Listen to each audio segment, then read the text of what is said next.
3, 2, 1.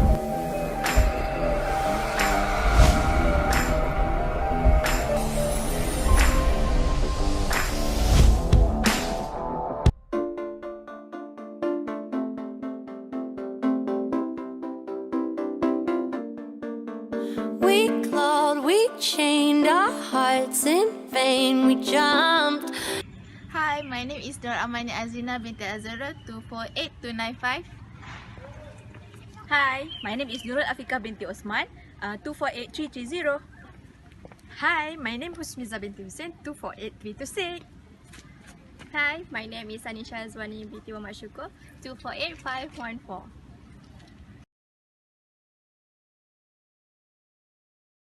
Okay, today we like to interview Nur Alia, which is student banking in UM. We want to interview her and know how her knowledge about the international trade. For the first question, I want to ask you, what do you understand about the international trade? Or maybe you can give a definition of international trade? International trade occur when one country import or export to another country.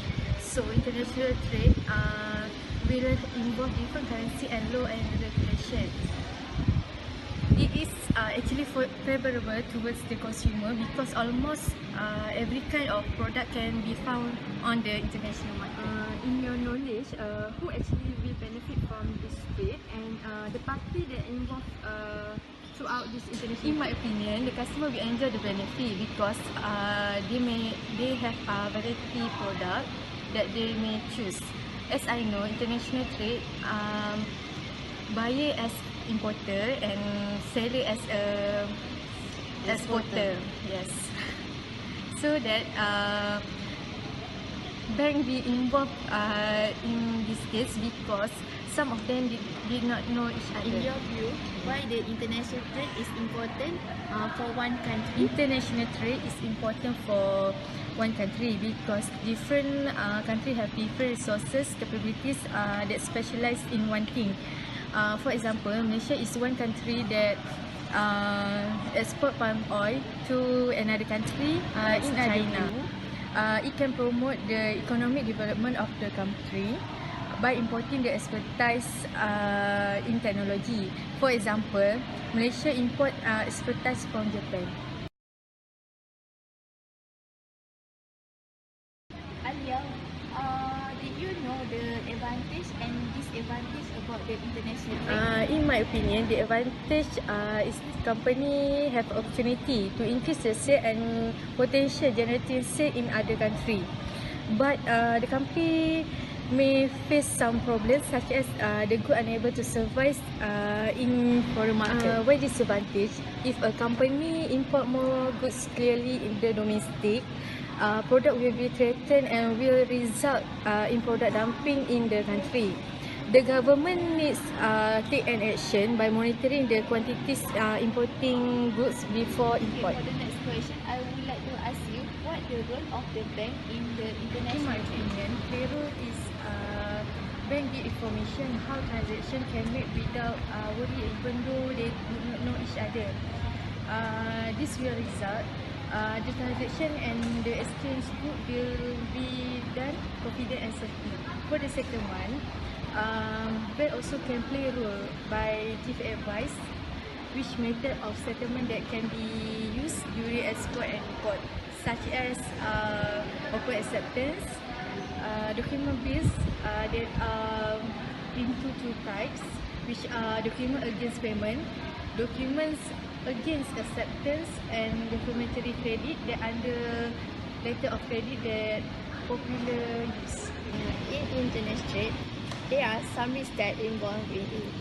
So, what type of risk do you know that involve in international A few types of risk that I know is currency risk, transportation risk, and commercial risk. Okay, for the currency risk, the risk arises from fluctuation in price of one currency against another.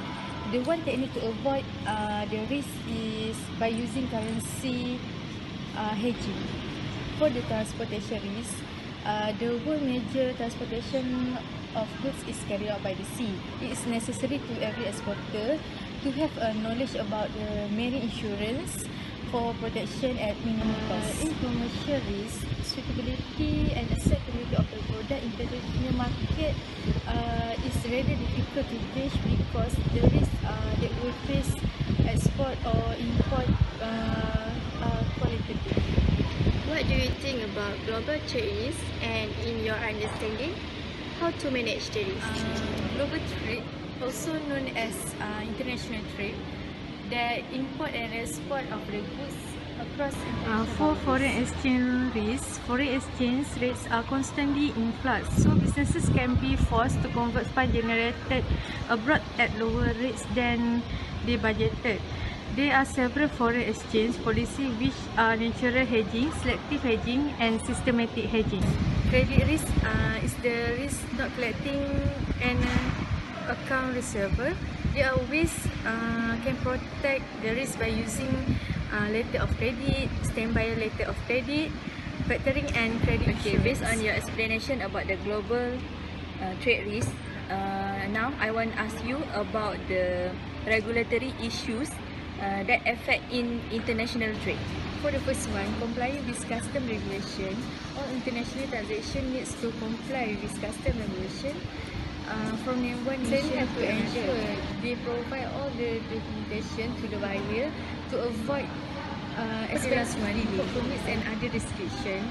These permits are relatively expensive and can take considerable time to obtain, includes restriction on the marketing, sales and distribution of product. For the last question, I want to ask you, if you involved in international trade, how can you avoid or you minimize the risk that involved in international trade? In my opinion, to avoid risk in an organization, they need to consider the other side, such as exporter needs to know what importers need and importers needs to understand what exporter require.